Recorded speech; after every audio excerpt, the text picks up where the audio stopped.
বাহ, এই জায়গাটা লিচু গাছ ও আম গাছ বসানোর একদম আদর্শ জায়গা। আমি এখানেই বীজগুলো রোপণ করি। জলপরি নদীর পাড়ের কাছে গিয়ে দুটি বীজ মাটিতে রোপণ করে। তারপর সে নীল সাগর রাজ্যে ফিরে যায়।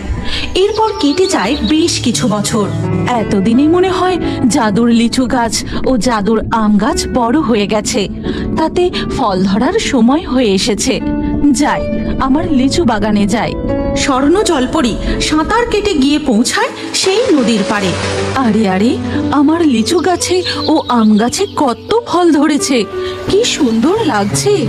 জলপরির লিচু গাছে প্রচুর লাল লাল লিচু ধরে, কিন্তু তখনই জলপরি লক্ষ্য করে তার গাছে বেশ কিছু টিয়া পাখি বসে লিচু খাচ্ছে।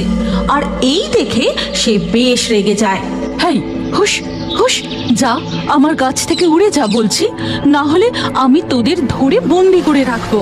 এইভাবে স্বর্ণ জলপরি টিয়া পাখিগুলোকে লিচু গাছ ও আম গাছ থেকে তাড়িয়ে দেয়। উফ, কি যে করি এই জঙ্গলের পাখিদের থেকে, আমার গাছের লিচুগুলোকে যে কিভাবে বাঁচাই।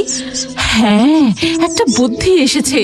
গাছের লিচুগুলো ও আমগুলো গুনে রাখি, এরপর কোনো পাখি চুরি করে খেলে আমি ঠিক বুঝতে পারবো। স্বর্ণ জলপরি তার গাছের লিচু ও আমগুলো গুনতে থাকে।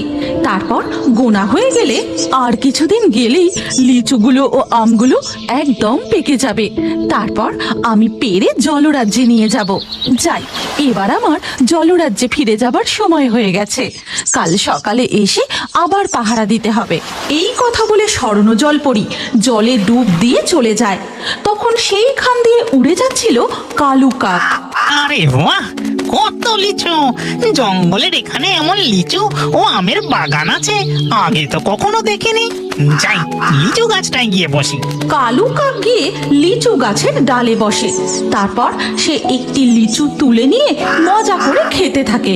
ও হো হো হো, কি সুন্দর, কি সুস্বাদু! রসে ভরা লিচু খেয়ে আমার মন একেবারে ভরে গেল। এক গোছা লিচু আমার বউ মিনু কাকের জন্য নিয়ে যাই, সে ভারী খুশি হবে। কালু কাক এক গোছা লিচু তুলে নিয়ে উড়ে তার বাসার দিকে চলে যায়। ওদিকে তখন কুঁজো বুড়ি তার উঠানে বসে বলে, আমার খুব খিদে পেয়েছে, কদিন গায়ে খুব জ্বর, ভিক্ষাও করতে যেতে পারিনি, আমার খুব খিদে পেয়েছে।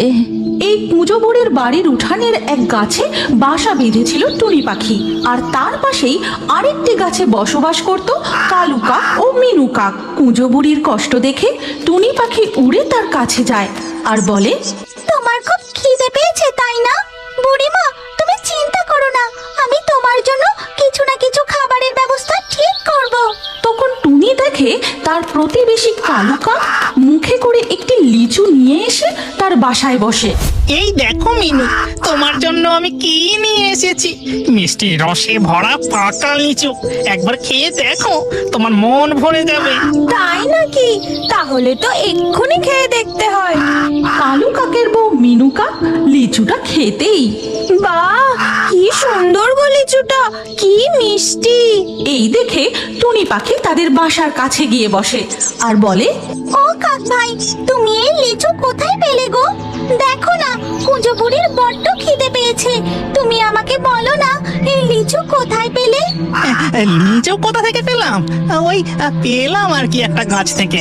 তুমি ওই লিচুর খোঁজ টুনিকে একদম বলো না। ওই লিচু শুধু তুমি আমার জন্য নিয়ে আসবে, আর কাউকে বলবে না। বলো না গো কাক ভাই, কুঁজো বুড়ির খুব জ্বর, ঘরেও কিচ্ছু খাবার নেই, আমি শুধু কুঁজো বুড়ির জন্যই কটা লিচু নিয়ে আসবো। না না না না না না, বলা যাবে না, তুমি অন্য কোনো ফল খুঁজে নিয়ে আসো বাপু। কাকের মুখে এই কথা শুনে টুনি পাখি খুব দুঃখ পায়। তারপর সে খাবার খোঁজার জন্য উড়ে যায়। এদিকে সেদিকে খাবার খোঁজার অনেক চেষ্টা করে। তারপর হঠাৎ সে দেখতে পায় নদীর পাড়ে একটা লিচু ভর্তি গাছ। ওই তো একটা লিচু বাগান দেখতে পাচ্ছি, আমি তাড়াতাড়ি যাই। তারপর টুনি